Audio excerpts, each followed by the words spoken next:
काहे रहू बोलवले गोरी हमारा के हो भेंट में। काहे रहू बोलवले गोरी हमारा से हो भेंट में। जब गईनी धराई लेते में भइल हो पिटाई कालू खेते में। जब गईनी धराई लेते में भइल हो पिटाई कालू खेते में। काहे रहू बोलवले गोरी हमारा से हो भेंट में। जब गईनी धराई लेते में भइल हो पिटाई कालू खेते में।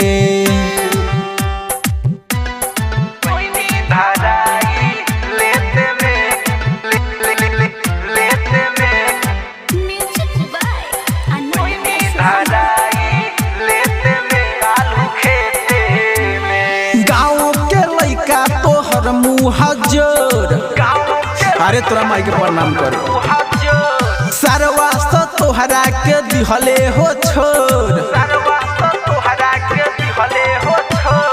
गाँव के लइका तोहर मुहज्जर सरवास्त तोहरा के दिहले हो छोड़। अमारी पिटी के दिले बहो हाथ गोरा के हमरा हो तोर।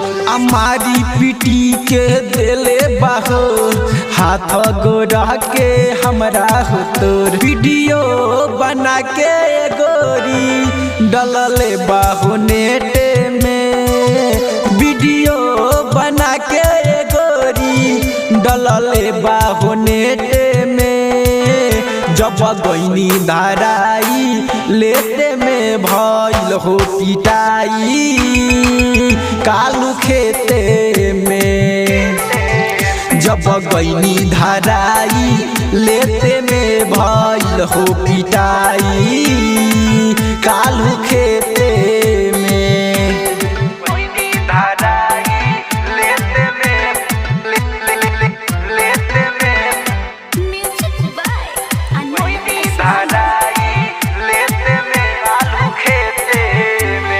राइटर योलिया जय पवन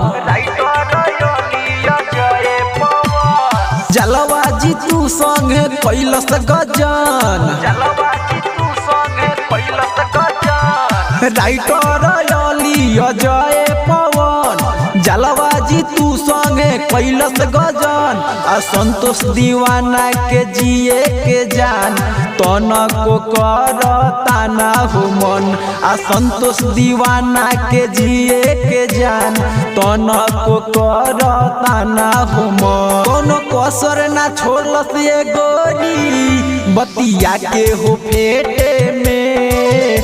कोनो कसर ना छोड़लस ये गोरी बतिया के हो फेटे में। जब गईनी धराई लेते में भइल हो पिटाई कालू खेते में। जब गईनी धराई लेते में भइल हो पिटाई कालू खेते में। अलबेला रिकॉर्डिंग स्टूडियो गढ़ी में नेपाल।